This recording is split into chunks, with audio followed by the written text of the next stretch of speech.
Hey guys, welcome. This is Ranquist here, bringing you a brand new series for Europa Universalis 4. Now, I'm very excited for this series to begin. This is probably one of my favorite games up in recent times. It just came out probably a couple months ago, and here it is. Yeah, so this is a game by Paradox Studios, and it is a grand strategy game. So you can play online, single player, multiplayer.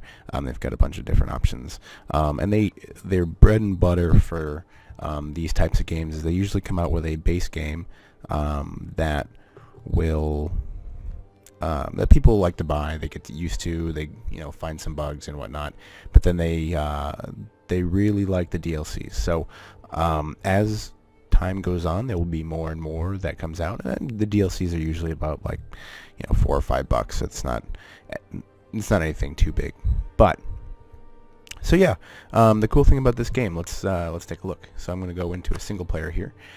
Is that you can go around the world and you can play as any country. Let's turn on the political map mode. Any country that you want. Now this is actually starting in, it's a time period piece, so it's starting in the year 1444. So as you can see, the world looks a lot different than if you would have looked at it today. There are countries that probably a lot of you have never heard of. I know there are a lot that I haven't heard of, other than watching videos for this game. So things like Aragon, that's the Ottomans. They're an older country. Most people would have heard about them. Crimea, the Golden Horde, there's a bunch of different hordes. So you got Europe, you've got Northern Africa, some more African nations, the Middle East, India, China, and as you can see, this is all wasteland. So Russia doesn't actually exist back then. They actually start off as the country of Muscovy, and they eventually become Russia. And so there's a lot of cool things. So this is very history oriented, so for those of you that like history, you'll probably like this game.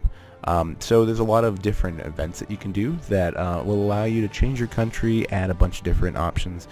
So depending on where, for Muscovy, for example, as long once you gain some of the key holdings within this northern area, you'll actually have a decision to create the Kingdom of Russia, and then from there you can go on a huge expansion spree, and you can be a huge world power. And again, you can start off to be any one of these countries, and each one will have its own level of difficulty depending on the tech level of the area, whether or not they're a Western country versus an Eastern, the Asian, and they all have, again, their benefits and their disadvantages. So so this is going to be kind of a let's try or let's play series. I'm not necessarily the best at the game yet, but I will be. I know that. And so what I'm going to do for this first series is I'm going to pick one of the bigger powers, and we're going to play the game together. We're going to learn together. I've watched plenty of video, and I probably played for about 3 or 4 hours, just kind of getting used to all the controls and where everything is. So yeah, we're gonna pick one of the main countries, and I think that I'm gonna actually try and play as Castile.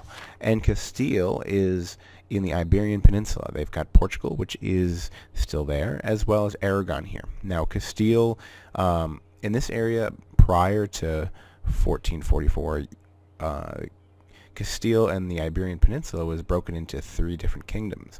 You had Galicia, you had Leon, and you had Castile. And so those 3 kingdoms were actually run by brothers. And over time, you had the Muslims that invaded, and so the 3 brothers were able to do a reconquista, but they eventually backstabbed each other, and it looks like Castile is the one that won. Now we've got Aragon here, that's possibly a major power, and then there's a little itty-bitty Navarre here.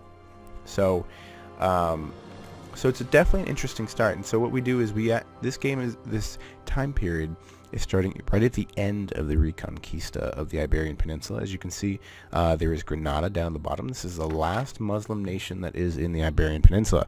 And you also have Morocco, Algiers, and Tunisia in the northern portion of Africa that are also Sunni Muslim.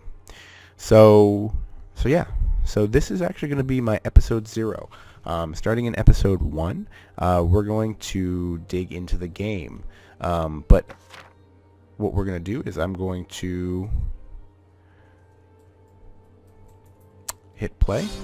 There we go. We're going to see the game initialize, and then I will actually be back in the next episode. So again, there's more things that I'm going to want to do. This game, I mean, there's endless possibilities. And as you can see, game starts paused. There's a whole bunch of different options that we're going to be able to go through. Again, I like the political map mode.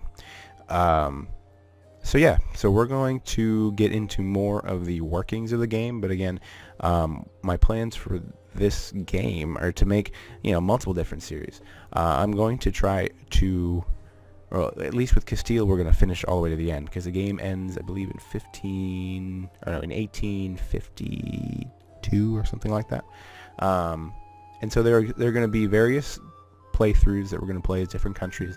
We're going to make it to the end, and then I'm also going to try to do some maybe side series, maybe get some role-playing type action where we start off as a certain country, whether it's the Papal State or certain other countries, and kind of get a goal oriented. So we'll start off as this country, and our plan is to take over the Holy Roman Empire, whatever's left of it. So yeah. So if you guys are excited about this as much as I am, please leave a like, subscribe, comment, and we'll see you next time on episode number 1 of Europa Universalis 4 playthrough as Castile. Thanks, guys. We'll see you then. Bye-bye.